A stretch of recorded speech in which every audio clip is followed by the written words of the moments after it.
نطمئن كل المواطنين انه ما كاش واحد يقدر يسجل واحد اخر. التسجيل احنا درناه يعني طريقه جد سهله، يعني درناه باش ابسط مواطن يقدر يدخل ويسجل. احنا درناها بهذه الطريقه باش ابسط مواطن وين ما يكون اينما يكون الموقع اللي يكون فيه يدخل الهاتف تاعو ولا الحاسوب ويسجل بطريقه جد سهله. كاين رقم الهاتف اللي هو رقم شخصي، يعني رقم الهاتف ديالك ان فاكو تنسكري به، التعاملات ديالك مع وكاله عدل راح يكون بنفس رقم الهاتف، ونفس رقم الهاتف هذا اللي راح في كيفيه التسجيل اللي سبقنا انه شرحناها، اللي راح يتصل به الرقم الثابت ويعاود يجيه الاتصال او يعاود يجيه يعني لا كونفيرماسيون.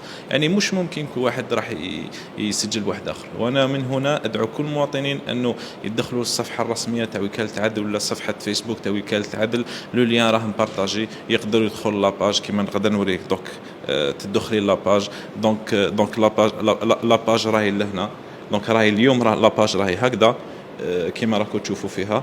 هاد لاباج يعني كي تدخلي لها بالحاسوب اليوم على الساعه 9 مساء راح تاكتواليزا ديريكتومون وين يجي ديريكتومون رابط يعني التسجيل مباشره. يعني وين تجي صفحه التسجيل الساعه يعني 9:00 راح تبدا التسجيل مباشره، يعني راح تاكتواليزا اوتوماتيكمون كما راكم تشوفوا فيها. الجمهوريه الجزائريه الديمقراطيه الشعبيه، وزاره السكن والعمران والمدينه، الوكاله الوطنيه لتحسين السكن وتطويره، اللوغو تاع لا ديال، المنصه الرقميه الخاصه بالتسجيلات في برنامج عدل 3. هاو كاين يعني الصوره تاع الموقع وكاله عدل، كاين روابط تحميل تاع الهاتف المحمول. هنا عندنا البلاي ستور وبيان عندنا الابل ستور، نقدروا نتيليشارجيو ديريكتومون ها بطريقه سهله مباشره. تقدر تيليشارجي ولا انا راني ديجا مستاليها، يعني المواطن يقدر يستالي لابليكاسيون، يقدر يدخل لابليكاسيون ها كيما تقدري تدخلي لابليكاسيون فقط.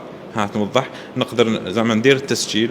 ها في التسجيل كاين حاجه جد مهمه، انه يعني هنايا راهم لازم يوافق على شروط التسجيل. شروط التسجيل اللي راهي يعني في المرسوم التنفيذي اللي راه موضح كل شيء. بعد الموافقه يجوز مباشره وين يختار ولايه التسجيل، دونك راح اختار ولايه التسجيل، يدخل الرقم يعني لونين، يدخل الرقم لونين، بعدها يجوز مباشره رقم الضمان الاجتماعي. دونك هنا يقدر يدخله مباشره، يطابي لي نيميرو وبيان جوز ديريكتومون لو سكان.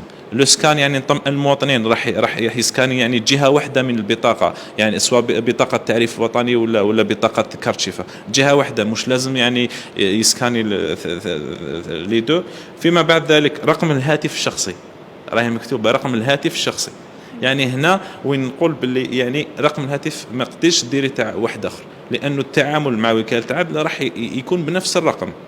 فيما بعد ذلك الرقم هذا اللي فيه يعني رموز، هذه الرموز هذه راهي سهله كما راكم تشوفوا فيها، راهي واضحه وسهله. يدخلها بعد ذلك يجي تاكيد البيانات، ياكد البيانات تاعو ويجي ديريكتومون لا كونفيرماسيون. دوكا كيما راكم تشوفوا السيت ما تقدرش تدخل، ولكن اليوم على الساعه 9 مساء ان فوا ديري التاكيد راح تجيك ديريكتومون لانسكريبسيون تاكتيفا مباشره. دونك ديريها التاكيد، يخرج لك رقم الهاتف الثابت تتصلي به، بعد ما تتصلي به تخرج لك الرساله الصوتيه اللي تقول لك اللي تكونفيرمي لك يعني التسجيل في برنامج عدل 3. وبعد ذلك تخرج مباشره الاستماره اللي تثبت يعني باللي المواطن راهو سجل، يخرج له الرقم التسلسلي وكل البيانات تاعو راح يخرجوا في الاستماره. وهذا الوقت نقول له مبروك عليك.